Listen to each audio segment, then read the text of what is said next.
बेचारी बेसमेंट में पड़ी है। पवन जी बोल रहे हम तो जाएंगे नहीं पेंट हाउस से। भाई साहब एक हफ्ता पूरा हो चुका है और वीकेंड आ चुका है राइस एंड फॉल के एपिसोड का। तो चलिए जानते हैं इतनी खींचातानी इतनी मशक्कत के बाद किसका हुआ राइस और किसका किसका हुआ फॉल। तो इस हफ्ते राइस एंड फॉल का वीकेंड था और इसमें अश्नीर ग्रोवर भी आए थे एज अ जज। आप लोग जानते हैं भाई क्लास भी लगा दिए। अरबाज की क्लास तगड़ी लगी है इस वीकेंड, क्योंकि अरबाज पिछले हफ्ते झगड़ा भी किया था अरूज से, तो बहुत ही तगड़ा तरीके से रेला गया है। तो चलिए शुरू से शुरुआत करते हैं ताकि आपको बेहतर समझ में आ सके। तो भैया पिछले एपिसोड में हमने बताया था कि एक गेम रखा जाता है अंडे का, मतलब एक घोंसला होता है, उसमें अंडे जितना जिसको जो रख पाएगा वो जीतेगा। तो उसमें अर्जुन जीत जाता है। अर्जुन और संगीता दो लोग खेलते हैं, ये दोनों जीत जाते हैं। तो उसमें अर्जुन का राइस होता है और इधर से बच्चा यादव यानी जो अपने किकू भैया हैं और साथ में बाली, ये दो लोगों का फॉल होता है। मतलब जो रूरल पार्टी है उसमें से दो लोग अब वर्कर बन चुके हैं और वर्कर पार्टी से एक लोग जो है अर्जुन वो अब रूरल बन चुका है। ये जो है तख्ता पलट हुआ है एक हफ्ते के अंदर। इसमें चेंजेस आए हैं क्योंकि अर्जुन गेम जीत जाता है और वो दोनों लोग जो होते हैं वो गेम हार चुके होते हैं, तो वो अब वर्कर की कैटेगरी में आ जाते हैं। अब इसके बाद रखा जाता है वीकेंड का सेलिब्रेशन, यानी पावर प्ले वीकेंड में सारे लोगों को बुलाया जाता है। एक तरफ वर्कर को बिठाया जाता है, एक तरफ रूरल को बिठाया जाता है। पावर स्टार पवन सिंह जी भी यहीं पे मौजूद होते हैं। इसके बाद एंट्री होती है भाई जज साहब की, जिनका नाम होता है अश्नीर ग्रोवर। फिर उसके बाद क्लास लगाई जाती है क्योंकि पिछले हफ्ते बहुत ही ज्यादा झगड़ा कर लिए थे अरबाज और आरूस दोनों मिलकर के, तो उसमें अरबाज की क्लास बहुत तगड़ी लगाई जाती है और ये भी चेतावनी दी जाती है कि आगे से तुम कोई गलती मत करना, नहीं तो मैं वीक में ही अंदर आकर के तुमको बाहर करने का फैसला लूंगा।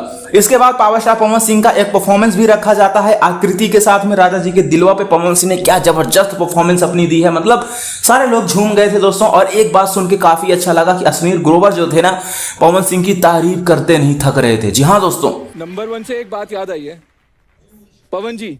हाँ सर। यार आप हो एकदम पावर स्टार आदमी। मतलब मैं अब तुमको बता रहा हूँ पवन जी एक क्लास एक्ट है, हमको बताता हूँ क्योंकि भाई साहब उनको भी पता है, क्योंकि ये शो जो है ना एक हफ्ते में ही नंबर 1 शो बन चुका है। अश्नीर ग्रोवर ने ये खुद जानकारी दी है कि नंबर 1 शो हमारा बन चुका है एक हफ्ते के अंदर। We are the number 1 show last week. और ये सब कुछ हो पाया है तो पवन सिंह की वजह से हो पाया है, सबको पता है। अगर पवन सिंह शो में ना हो तो शो का कोई मतलब ही नहीं है। और आप लोग कमेंट करके बताइए क्या पवन सिंह अगर होंगे तो क्या तब भी ये शो आप देखोगे? शायद ही नहीं देखोगे, हमें पता है।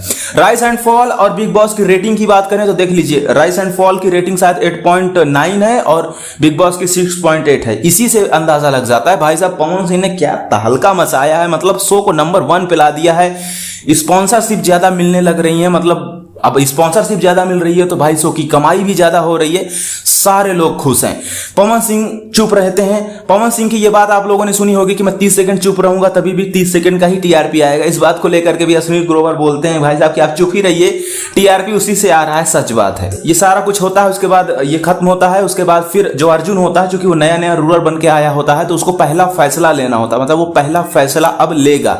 पहले फैसले में ये होता है कि 7 बेड जो पिछले वीक वो बेच चुके होते हैं, अब उसको वापस करने की बारी आती है कि 3.5 लाख में अश्नीर ग्रोवर बोलते हैं कि उसको क्या खरीद के तुम अपने वर्कर भाइयों को दोगे, क्योंकि पहले अर्जुन वर्कर ही थे, अभी रूरल बन चुके हैं, तो उनका ये पहला फैसला होगा। और इसमें एक बात ये भी आएगी कि अगर वो फैसला लेते हैं तो सारे रूरल वालों से वो तीखे बन जाएंगे और वर्कर के लिए अगर फैसला लेते हैं तो ऊपर उनकी दिक्कत आनी शुरू हो जाएगी, क्योंकि पैसा कहीं ना कहीं खर्च हो रहा है। 3.5 लाख रुपए में 7 बेंच देने के लिए अश्नीर ग्रोवर बोलते हैं तो उसमें से 3.5 लाख इनका कम हो जाएगा। अभी इनके पास टोटल 32 लाख रुपए कैश है, 32 लाख में से 3.5 लाख हटा दोगे तो 29.5 लाख ही बचेगा। अब जैसे कि आपको पता है सारा कुछ पैसे का ही खेल है, जैसे जैसे पैसा खत्म होगा वैसे वैसे इनकी दिक्कतें भी बढ़नी चालू हो जाएंगी। बहुत अच्छा रहा दोस्तों वीकेंड और बहुत ही अच्छा परफॉर्मेंस रहा पवन सिंह का। आप लोग कमेंट करके बताइए क्या आपको भी देखने में मजा आ रहा है, आप कितना एंजॉय कर रहे हैं इस नए शो को। राइस एंड फॉल बहुत ही अच्छा शो है दोस्तों, तहलका मचा के रख दिया। पवन सिंह ने बहुत अच्छा परफॉर्मेंस अपना वहां पे दिया है। चलिए ऐसी अपडेट के लिए सब्सक्राइब कर लीजिए, बेल आइकन को भी प्रेस करिए ताकि हर एक अपडेट हम आपको दे सकें सबसे पहले।